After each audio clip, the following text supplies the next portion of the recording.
8-year-old Maya Johnson was having the perfect Saturday afternoon. Her braids bounced as she skipped down Maple Street, clutching the $20 bill her mother had given her to buy ice cream from the corner store. The sun painted golden streaks across the sidewalk, and Maya hummed her favorite song, completely unaware that her world was about to change. Maya had always been a bright, articulate child. Her parents, Director James Johnson of the FBI and Dr. Sarah Johnson, a pediatric surgeon, had raised her to be confident, to speak up for herself, and to never let anyone treat her unfairly. These lessons, they hoped, would serve her well in life. They never imagined they would put her in danger. As Maya approached Henderson's corner store, she noticed two police officers, Officers Mitchell and Torres, standing outside their patrol car. They were laughing loudly about something, blocking most of the sidewalk. Maya politely said, "Excuse me," as she tried to walk past them to enter the store. "Hold up there, little girl," Officer Mitchell called out, his voice carrying an edge that made Maya stop in her tracks. "Where do you think you're going?" "To the store, sir," Maya replied respectfully, just as her parents had taught her. "I'm buying ice cream." Officer Torres stepped closer, looking down at the small girl with suspicious eyes. "You got money for that? Or are you planning to steal something?" Maya's eyes widened. She held up the $20 bill her mother had given her. "I have money, sir. My mom gave it to me." "Your mom?" Officer Mitchell scoffed. "Where'd she get $20? What's she do, deal drugs?" The accusation hit Maya like a slap. Her mother was a doctor who saved children's lives every day. "My mom is a surgeon," Maya said firmly, her voice rising slightly. "She helps sick kids get better." "Don't you raise your voice at me, little girl," Officer Torres snapped. "And don't lie to us either. What's your real story?" Maya felt tears prick her eyes, but she remembered what her father always told her. "Never let anyone make you feel small, baby girl. You speak your truth, and you speak it proud." "I'm not lying," Maya said, her voice steady despite her fear. "My mom is Dr. Sarah Johnson at Children's Hospital, and my dad works for the government. I live at 1247 Oak Avenue, and I have every right to be here." Officer Mitchell's face reddened. "Talking back now? Your parents clearly didn't teach you respect. Maybe we need to teach you some." "I am being respectful," Maya replied, confusion and hurt evident in her voice. "I said sir and please, and I just want to buy ice cream." By now, a small crowd had gathered. Some people had their phones out, recording the interaction. Maya didn't notice them. She was focused on the two large men towering over her, making her feel smaller and smaller. "That's it," Officer Torres declared. "You're coming with us. Maybe a scare will teach you how to behave around law enforcement." Despite Maya's protests and tears, the officers handcuffed her small wrists behind her back. The metal was cold and too big for her tiny hands. They led her to their patrol car as Maya cried out, "Please, I didn't do anything wrong. I just wanted ice cream." "Should have thought about that before you got mouthy," Officer Mitchell said, pushing her head down as he put her in the back of the police car. Maya sat in the back seat, sobbing, as curious onlookers watched through the windows. The humiliation burned in her chest. She had never felt so helpless, so small, so misunderstood. All she had done was speak up for herself and her family, just like her parents had taught her. The officers drove her around the block slowly, letting her sit in fear and confusion for 20 minutes before finally pulling over. "This is what happens when little girls don't know their place," Officer Torres said through the divider. "You remember this next time you think about talking back to police." Finally, the officers decided to call Maya's parents.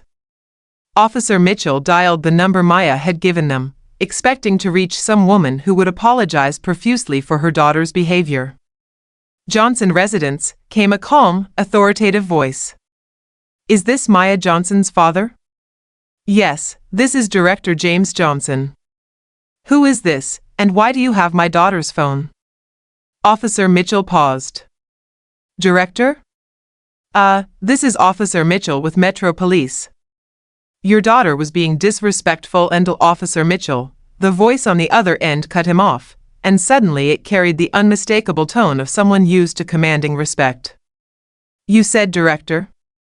That would be FBI Director James Johnson. Now, I'm going to ask you once, where is my 8-year-old daughter, and why do you have her? The blood drained from Officer Mitchell's face. He looked at his partner, who had gone pale as well. 20 minutes later, 3 black SUVs pulled up to the scene. From the lead vehicle stepped a tall, distinguished black man in a crisp suit, followed by what was clearly a federal security detail. Director James Johnson's face was a mask of controlled fury as he approached the patrol car where his daughter still sat, tears streaming down her face.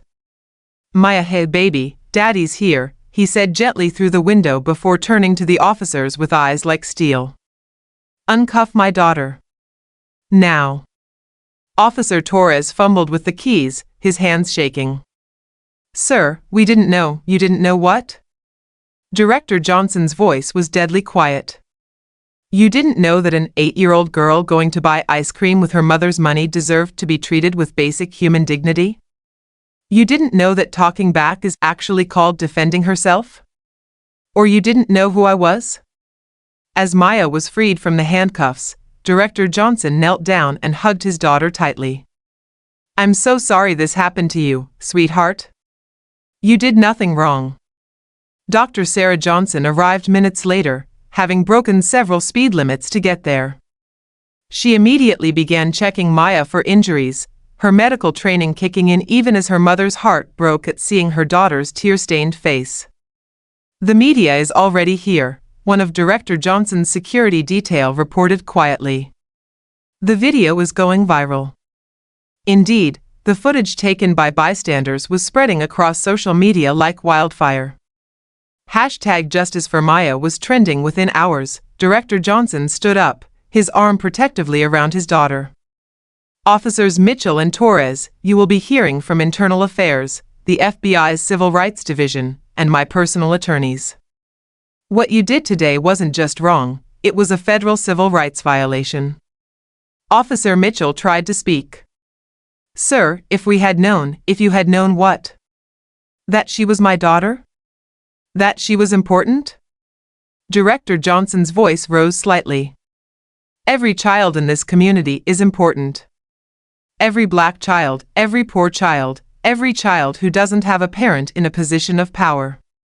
They all deserve what you failed to give my daughter today: respect, dignity, and the presumption of innocence. Within 48 hours, the incident had sparked a federal investigation. The Department of Justice opened a civil rights inquiry, and the local police department was forced to conduct a thorough review of their practices and training. Daughter's experience. This isn't about my family, he said at a press conference. This is about every family, every child who doesn't have the protection of position or privilege. Maya was lucky. She had a father who could make the system listen. But what about all the children who don't? The incident became a catalyst for police reform discussions nationwide.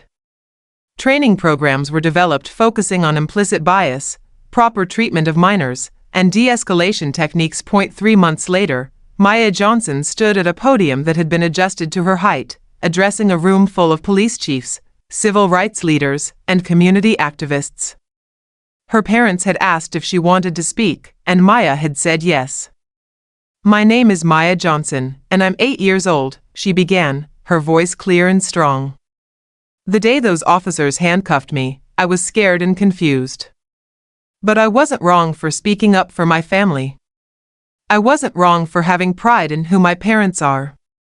And I wasn't wrong for Director Johnson used his platform to speak out about the broader issues highlighted by his expecting to be treated with kindness. She paused, looking out at the audience. I want other kids to know that their voices matter too, even when adults don't want to listen. And I want police officers to know that being little doesn't make someone less deserving of respect. The room was silent except for the sound of cameras clicking and the occasional sniffle from the audience. Officers Mitchell and Torres were terminated from the police force and faced federal charges for civil rights violations. They were sentenced to community service and required to attend extensive bias training, though the damage to their careers was permanent. The police department implemented new policies requiring supervisory approval for any detention of minors and mandatory body cameras for all officers. They also established a civilian oversight committee and began regular community policing seminars. Maya returned to being a normal 8-year-old, but she carried with her a deeper understanding of justice and the importance of speaking truth to power. Her parents were proud of how she had handled herself, even in such a difficult situation. Years later, Maya would write in her college application essay, "The day I was handcuffed for buying ice cream taught me that dignity isn't something that has to be earned. It's something that should never be taken away. It taught me that my voice matters, that standing up for what's right isn't talking back, and that real change happens when those with power use it to protect those without it." Director Johnson kept the $20 bill Maya had been carrying that day framed in his office, with a plaque that read, "In memory of the ice cream that was never bought, and in honor of the justice that was." The incident served as a reminder that respect, dignity, and fair treatment shouldn't depend on who your parents are or what position they hold. Every child, regardless of their background, deserves to walk down the street without fear, to speak up for themselves without being labeled as difficult, and to be seen as a human being worthy of kindness and respect. Maya's story became a symbol of both the problems that exist in society and the possibility for positive change when people are willing to stand up and speak out against injustice. It reminded everyone that sometimes the most powerful voices come from the smallest people, and that